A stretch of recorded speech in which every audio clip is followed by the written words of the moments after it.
Bitcoin just dropped below $80,000, Solana under 120, and Ethereum under 2,000.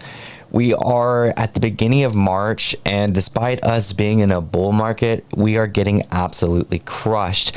In this video, I plan to tell you whether I personally think that the market's going to go up or down based on the data that we have, as well as what's even causing this market to crash. Will we recover, and what do you do in the meantime? Because I have a lot of strategies and a lot of things you can do with your time while the market is chopping that will reward you in the future, whether it's a bull market or a bear market. So with all that being said, let's take a look at the cold hard data of the chain and see what all's happening to the market. First and foremost, if you're not already subscribed to the channel, pause the video, subscribe, like this video. I make content like this all the time.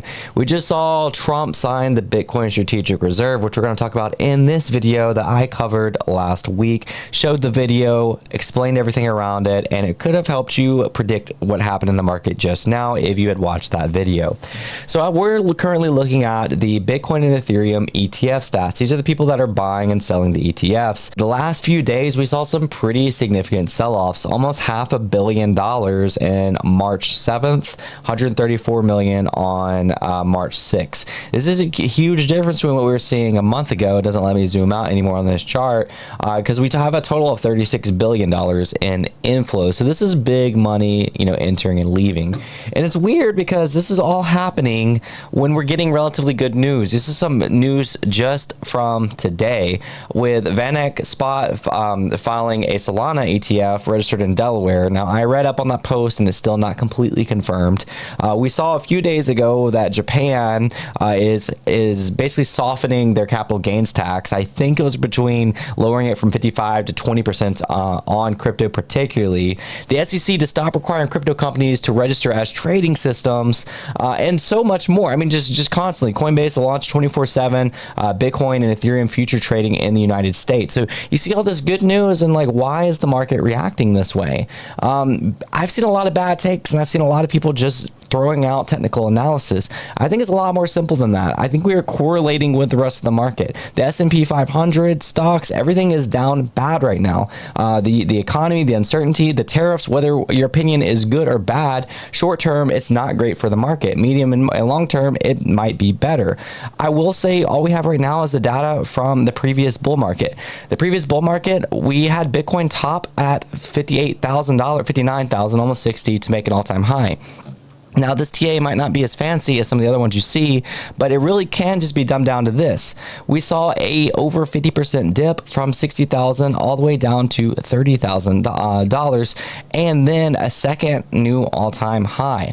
I think if we follow this trend, there's no guarantee, there's no rule book that says you have to, but if you want to continue to be bullish, we still haven't seen that 50% drawback. Now, some people are saying that this counted back at the beginning of last year. I think it was the announcement of the ETF in March, saying that this was a double top going from March 13th and then re-hitting that on October 24th. I disagree with that because the announcement of the ETF and institutional money coming in is a lot different than kind of things organically building up. So I think if we're still seeing this, I think that this is very possible. So we have the time span here, which was March, and then immediately bounced back, and not immediately, but in October. This, I mean, the middle of this video, I will give my straightforward opinion. I think we're going to see something very similar. I think that it could chop for months before we see a new all-time highs or before we can get back to the previous numbers. And chopping, I have no idea. It could get as low as 60K. If we had a 50% drawback from 110K, that would put us around 55,000 or maybe as low as 50,000 Bitcoin. I see people doom posting if it's below that because there is a lot more fear now, because if it does continue to dip, you have so much institutions in, you have the government in, you have Michael Saylor just buying billions of dollars of Bitcoin. That's a whole other topic right there, that we could have a black swan event to where there's so much uncertainty, so much over leverage that everything just falls apart.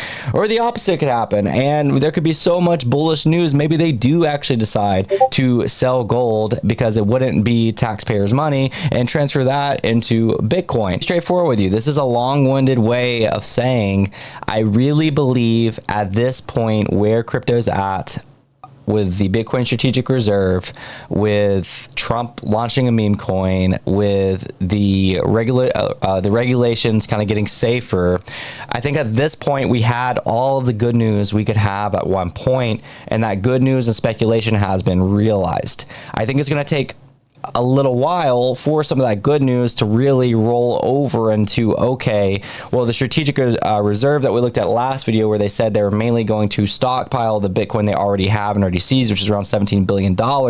They are going to add a little bit to it, but they're trying to come up with strategies to do that. So what are these strategies? How much are they going to acquire?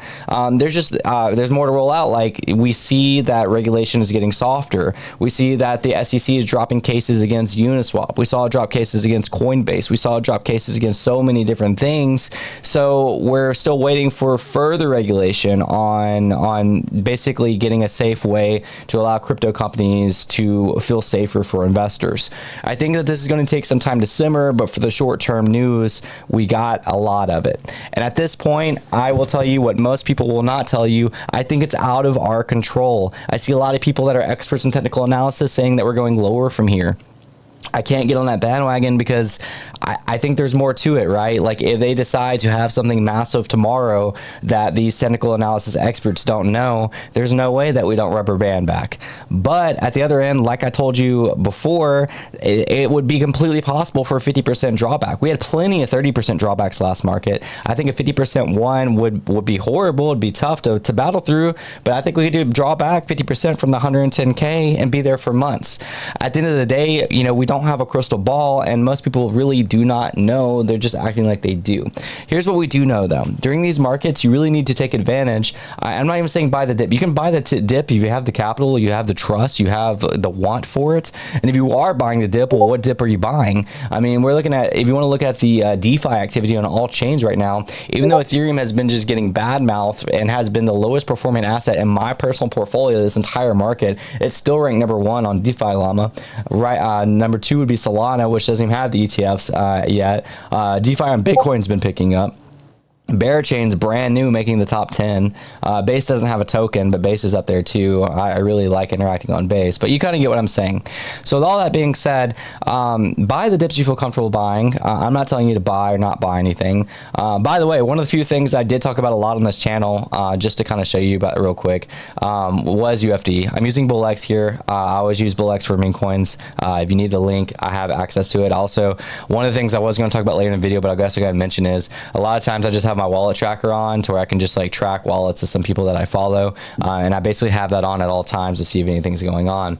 But UFD, I mean, I mentioned that several times on this channel. While of course it's down, you know, pretty big from its all-time highs because of a lot of things, despite this market is actually up on the day. It's up on the 24 hours. It's been actually pretty neutral for a couple weeks, maybe even over a month. So yes, compared to the all-time high, it's demolished, but also at the all-time high was when I made my first video saying I'm not buying this here, I'm going to wait and buy it. I'm not here to shill this token, but it was one of the last tokens I talked about, and it's actually still performing pretty well. What I do want to talk about in this video that's not tokens is, like, what do you do with this time? I would do things that are eventually going to reward you. While Abstract doesn't necessarily encourage farming, one of the things you can do is just participate on the platform. Literally just go to Abstract official Twitter, and there's like these like rewards that you get all the time, right? There's one going on right now called Witty. You literally go view the details, play the game, and you get one of these badges that are behind me right now. These badges and all this, it gives you XP. XP, you know, what that usually converts to in Web3 terms. So there's some alpha for you, is just go mess around on Abstract and gain some points. Also, that BullX platform, they also have an airdrop just for using the platform as well that I mentioned. Another thing you can do is go Yap. I mean, Kaido did their airdrop. It was an amazing airdrop. I was talking about it beforehand, and I'm still talking about it now. You can specifically target areas to Yap, and a lot of these areas have giveaways. So if you're just looking at Yap like I am right here, and you just want to go look at the things that are going on right now, you just click Yapper leaderboard, and you can see some of the post TGE right here. So as of right now, I'm actually was pretty high up up on the Polkadot Yap leaderboard. So basically, if you just talk about Polkadot in a high level way, you can get on this leaderboard. You can see my post talking about it where they're giving away $100,000 to Kaido Yappers. At the time of making this post, I was ranked number 57 on their leaderboard. I think there's a huge opportunity here for cross-chain creators. If Polkadot's not your thing, go pick something else. Like I said, there's plenty of things to choose from on this that you can be rewarded for. And also, I made a video just last week on this competition going on Wasabi, which is a leveraged leverage trading platform. Now, while I don't recommend you trade on leverage if you're not used to it, basically this is going to be able to allow you to just trade weekly. And if you trade enough, you get entered into a weekly drawing. This weekly drawing can help you be able to win Solana. And if you are actually a good trader, then cumulative P&L and weekly P&Ls are also in play for you to be able to win up to, I think, oh, not up to, but a piece of a 200 SOL prize pool in partnership with Portal. So there's just so many of these different things going on. Oh, another one is this RecTech competition. So RecTech is a game that I've actually been playing. You can see here during Anthem games, you literally just have to buy a RecTech pass, which was 0.25 Solana. I don't know what the secondary is right now. It's not too crazy. And you play these games. The better you do with these games, the more likely you are to win prizes. And this recent game that they are going right now, they're giving away a Rolex for the top prize, but there's also like 50 other top prizes, all the way from really high, high valued Solana NFTs like Claynosaurs to things like what was the other ones? It was like just Solana. And there's like 50 plus prizes on this. So it's literally just playing games.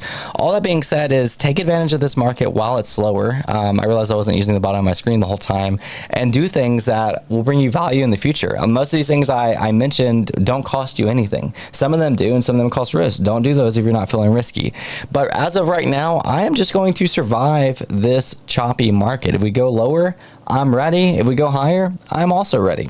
Let me know what you think about the current market conditions if you made it this far in the video.